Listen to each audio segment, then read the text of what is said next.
સુરત મહાનગરપાલિકાના ઉચ્ચ અધિકારી આ વખતે લાંચમાં સપડાઈ હોવાનું સામે આવ્યું છે।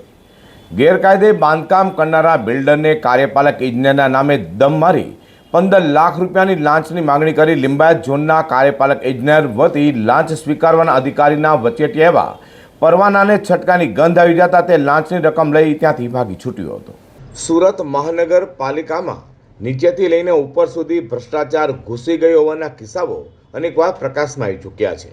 તે સુરત મહાનગરપાલિકાના લિંબાયત ઝોનના કાર્યપાલક ઇજનેર વતી લાખો રૂપિયાની લાંચ લેનાર વચેટિયા પત્રકાર એસીબીને ચકમો આપી લાંચની રકમ લઈ ભાગી છૂટ્યો હતો। વાત એમ છે કે સુરતના લિંબાયત ઝોન વિસ્તારમાં બાંધકામ કરી રહેલા બિલ્ડરના બાંધકામ પર ગત તારીખ 10મી નવેમ્બર 2025ના રોજ લિંબાયત ઝોન દ્વારા બાંધકામની મનાઈ હુકમની નોટિસ લગાવાઈ હતી। ત્યારબાદ 13મી ફેબ્રુઆરીના રોજ બાંધકામ વાળી જગ્યાએ નોટિસ ચોંટાડી ડિમોલિશન કામ ચાલુ કરાયું હતું અને ડિમોલિશન ચાર્જ પેટે 1,70,000 વસૂલ્યા બાદ કાર્યપાલક ઇજનેર વિપુલ ગણેશવાલાની સૂચનાથી ડિમોલિશન બંધ કરવામાં આવ્યું હતું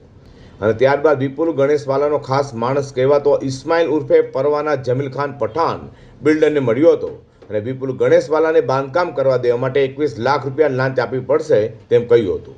તો રકઝક અંતે વિપુલ ગણેશવાલા સાથે ટેલિફોનિક ચર્ચા બાદ 15 લાખ રૂપિયાની લાંચની રકમ નક્કી થઈ હતી, જેમાં 19મી ફેબ્રુઆરીના રોજ 4 લાખ અને સોમવાર સુધીમાં 11 લાખ પૂરા કરવાની વાત કરાઈ હતી। જોકે બિલ્ડર લાંચની રકમ આપવા માંગતા ન હોય બિલ્ડરે એસીબીમાં ફરિયાદ કરી હતી અને બિલ્ડરને રૂપિયા લઈ વિપુલ ગણેશવાલાના ખાસ સાગરીત એવા ઇસ્માઇલ ઉર્ફે પરવાના જમીલ ખાન પઠાણે સરબતપુરા રઘુકુર માર્કેટ પાસે આંજણામાં આવેલા શાંતિનગર ખાતેની ઓફિસે બોલાવ્યો હતો, જ્યાં એસીબીએ છટકું ગોઠવ્યું હતું અને બિલ્ડર સાથે હેતુલક્ષી વાતચીત કર્યા બાદ ઇસ્માઇલ ઉર્ફે પરવાના દ્વારા 4 લાખ રૂપિયા લાંચની રકમ સ્વીકારી હતી અને તે જ સમયે એસીબીના છટકાની તેની જાણ થતાં તે લાંચની રકમ લઈ ભાગી છૂટ્યો હતો।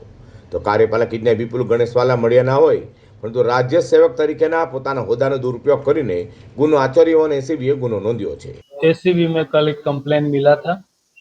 कि लिंबायत जोन कार्यपालक इंजीनियर विपुल गणेशवाला और एक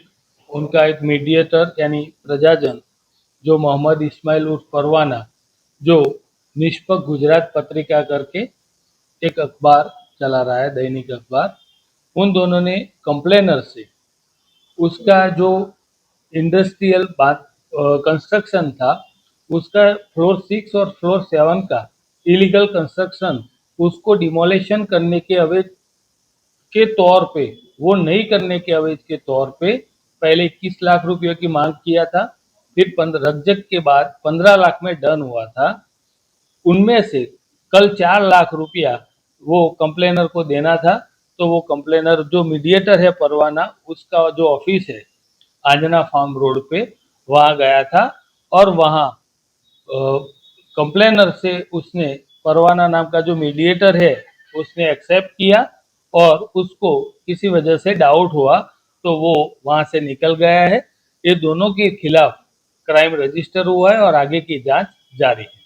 सूरत में लिंबायत जोन में ज्यारथी विपुल गणेशवाला कार्यपालक इंजीनियर बनी आव्या त्यारथी इस्माइल उर्फे परवाना जमील खान पठाण वहीवटदार तरीके काम करतो होवानी चर्चा लिंबायत जोन बेड़ा में चाली रही है।